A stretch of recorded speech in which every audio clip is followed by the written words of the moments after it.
For some of us, when we start out and we discover that we are artists and that's what we want to do, we look around us and we see other art being made, at least when we're younger. We don't realize that there's so many other people involved in that one piece of art. I used to assume that Madonna wrote all her own songs.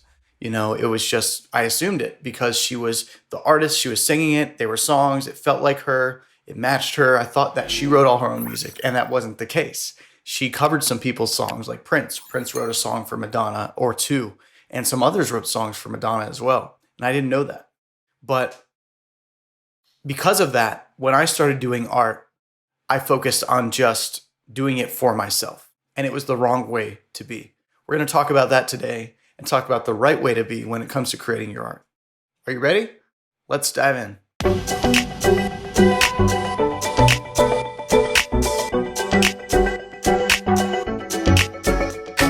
Welcome to the License Your Music podcast, where I'm here to give you all the tools you need to license your music to film, TV, ads, trailers, video games, and more so that you can earn passive income doing what you love. My name's Jody Friedman. I'm your host. Thanks so much for joining me today, whether you're watching here on YouTube or listening on Spotify or Apple Podcasts. I so appreciate you taking some time out to stop by and listen to what we're sharing with you today. If you haven't been by my website at licenseyourmusic.com, please come by. I've got free downloads for you. Check them out. All sorts of good stuff on there. Same with YouTube, our YouTube channel. We've got all sorts of content on here, so come by YouTube and subscribe. Just search Jody Friedman, License Your Music, JodyFriedman, License Your Music, and you'll find us on YouTube. I do not have a YouTube URL yet, hopefully soon. Thanks so much again for listening. Today, we're going to talk about collaborating and collaboration.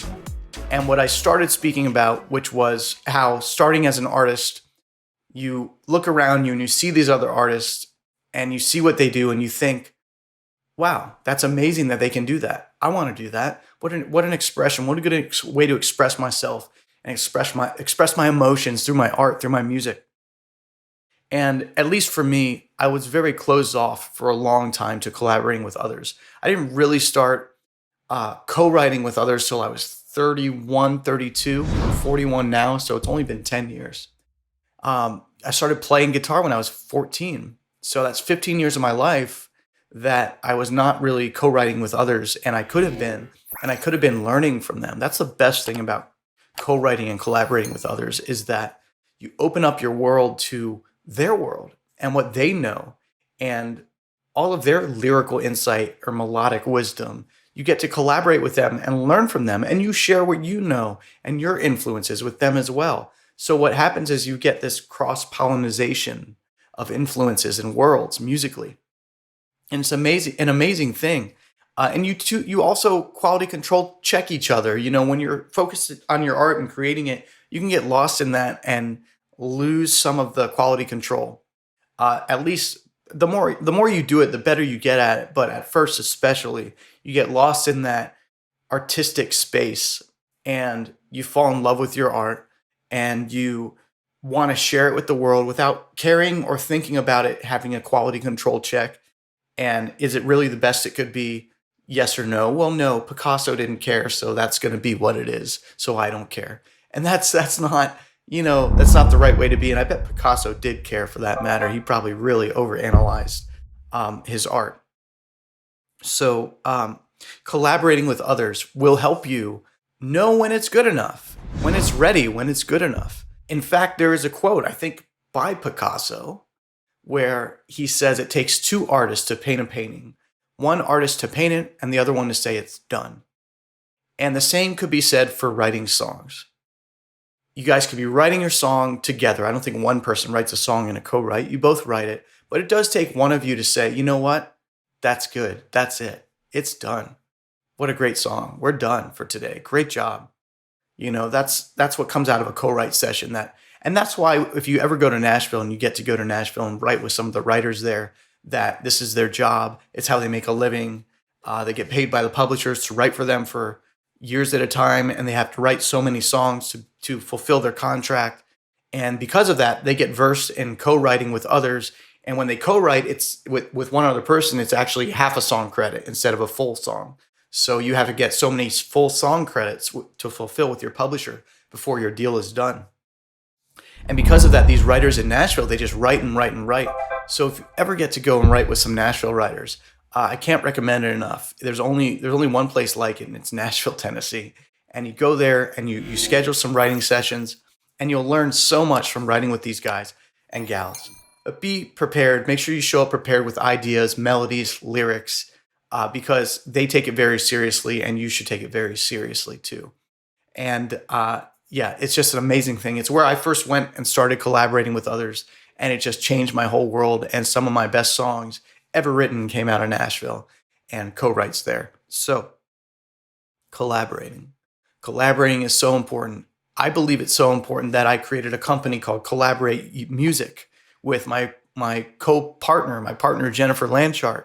We started Collaborate Music with this idea of creating songs for trailers and ads, and collaborating with other talent and working with artists and composers and teaming up to create products that are really, really high end. Really, we put like 6 to 9 months into a product, and then we end up licensing it.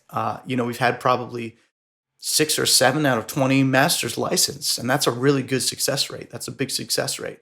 So usually it's 1 out of 100, 5 out of 100. So that's a whole nother episode where we talk about quality over quantity. But this episode, we're talking about collaborations and how important it is to collaborate and start working with others. Obviously, when you're in a band, you're collaborating with your bandmates. And most bands that don't work are the ones that aren't really collaborating. And when someone starts saying me, my, I deserve this, I deserve that, that's when bands tend to fall apart. When it's a shared understanding and a shared collaboration, which is very hard in a band. There's so many egos involved. That's when it's shared. That's when they last. Like the Chili Peppers and U2, and for a long time the Beatles. There are these bands that really just lasted a long time. But when you get bands like Soundgarden fell apart because they weren't sharing their artistic vision anymore. So they fell apart, and Chris Cornell did his own thing, and it was what it was. It happens with a lot of bands. So I think collaborating is huge, and it's so important to your success. In music licensing, you can collaborate with others. You can create amazing masters, bring in other singers if it's not going to be you singing on it. Bring in other writers who are better at lyrics than you are. Bring in other writers who are better at melodies than you are, whatever it is. When you pick up a guitar or you sit down at a piano to write a song, what's the first thing you do? Do you start humming a melody? Do you start playing? Do you start with lyrics and then start writing? That will help you decipher what your strength is. Are you a melody person? Are you a lyric person? And you can do both, but usually one's going to outweigh the other somewhat. Either the melody, coming up with those melodic hooks, arrangement can be a strength if you're good at arranging songs a certain way. Lyrics could be your strength. Maybe you're not a melody person, but man, you write some killer lyrics. So just find your strength, and then find your collaborators, especially for licensing. Make sure you go into that session having a discussion about what you're going to do in that session. Creating with intent. I talk about this a lot in my course and just on my YouTube and everywhere. Creating with intention. So when you are collaborating, you want to have intention behind that collaboration. What are you writing for? What's the aim with this song you're going to create today? Set that intention. Start collaborating. You're going to be aligned. Make sure you shut down your cell phones. Disconnect for that session for those 3 hours and just crank out a song. It can be done. People do it every day. And if you're finding writer's block, then collaborating with others will help you break that writer's block too. And you'll be glad you did. Thank you for stopping by. Thanks a lot for spending some time with me today. I'm Jody Friedman from License Your Music, licenseyourmusic.com. Come by the website, get that free guide on the website. It's yours. It's my gift to you. It's completely free. Come by our YouTube if you haven't been there. Follow us on Facebook and Instagram at License Your Music. And just keep making great music. See you guys around. Stay cool. Peace.